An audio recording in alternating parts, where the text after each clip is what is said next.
All right. We rolling? Yep. Rolling. All right. What's that thing? It's like we rolling. Have you seen that? No, I haven't. Are you talking about Five Foot Goes West? No, it's like a Vine.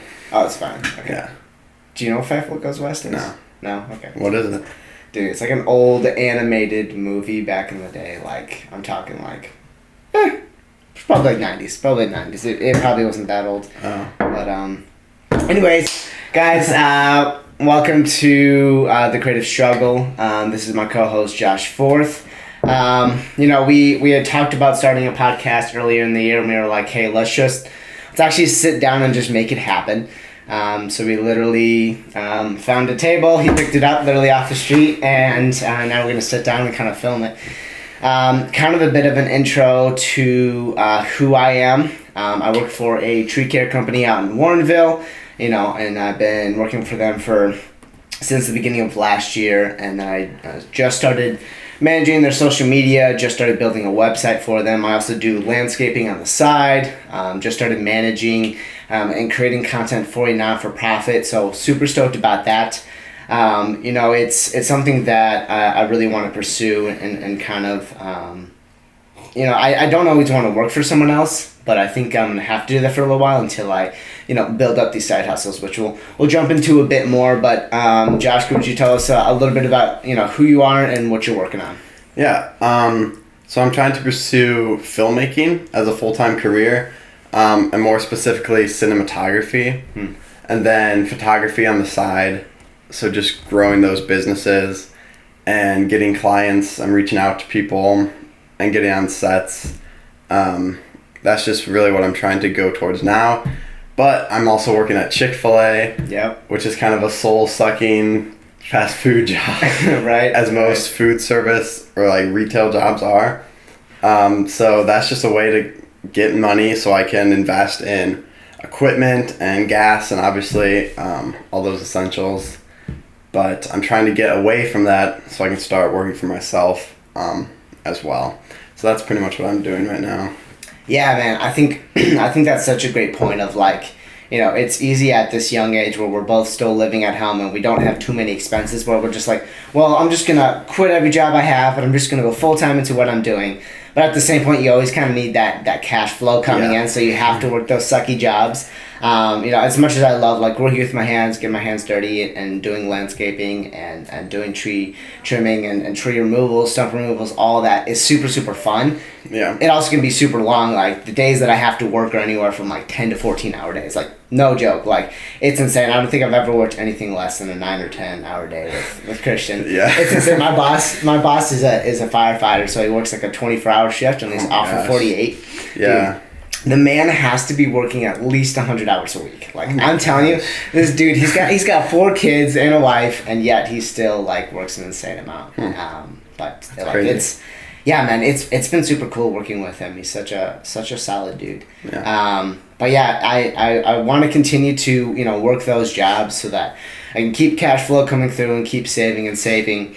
But eventually I want to build up those other side hustles. Likewise, I'm sure that eventually those can be our full-time income. Something to where we don't have to work for someone else. But I don't think it's gonna be anytime soon. I don't think in a year or two I'm gonna make the jump. I tried doing that when I worked for TRC Solutions when I was at the office job. I did it for 3 months, and I was like, all right, guys, I'm gonna go back into full-time eBay, and that was honestly the worst decision I ever made. It's funny. It's kind of like being a college student. If you're a college student, you should have, and you're going full-time, you should have a part-time job. Because if you don't, I don't know. I just feel that if you have the whole day to get something done, most of us will wait till the last minute. Mm-hmm. And so by having something else set there, you are forced to then make priorities and actually get it done. That's so true. Yeah, okay, so I work usually every day from 4 to 11. Right. And I know around 3:20 it's done. Anything I'm doing, I have to pack up, and head to work. Yeah. So it is a huge weight. I have to get everything done before this time. Mm-hmm. So yeah, that's definitely something. It's an incentive. Yeah. But it's also a burden. Right. Wow. Yeah, it's when I work those long days, when it's like a 14, 15-hour day. I've only worked a couple of those so far with them, but like when I work those days, like it's awesome because I was able to do it, and I also like to be able to push myself and see how far I can really mentally and physically push myself. Yeah. I'm just kind of that weird person like that, but I like to like really just like kill myself. so I do that as much as I can to kind of see how much further I can push myself. I love pushing myself outside of my comfort zone. But when I do have those sucky days, like those sucky days at work, it's a reminder of like, okay, so tomorrow when I don't have work, or in 2 days when I don't have work, I'm going to work that much harder on actually all these side hustles that I have going.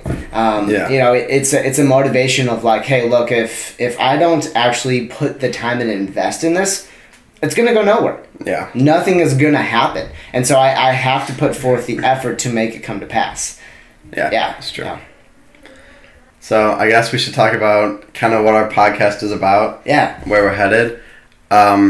So I came up with the name The Creative Struggle. You did, yeah. So what I was thinking with that is we're creators and we're trying to pursue our own thing, our own businesses.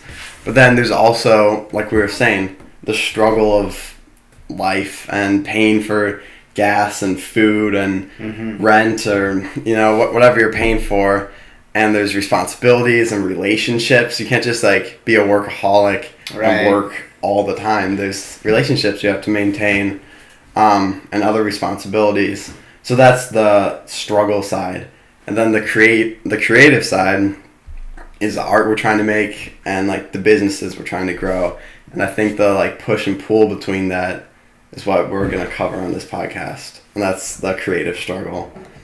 Couldn't have said it any better. That is really what we're trying to do. So, each of these episodes are going to be different lengths. We're going to have guests on the show. It's other people who are already had their own business or are in a situation where we are, where we're teenagers, we're living at home, but we're also trying to think ahead and trying to think, hey, in 5-10 years, we want to be able to have these side hustles be a full-time income. But in the meantime, we got to work these odd jobs. We got to work these other sort of jobs that at least bring in some cash flow so we can fund our side hustles and we can also still be able to save. So, well, thank you guys for watching. If you made it this long for the two people, we both appreciate it. We're both excited on this journey to just explore new things, learn how to communicate, how to bring value.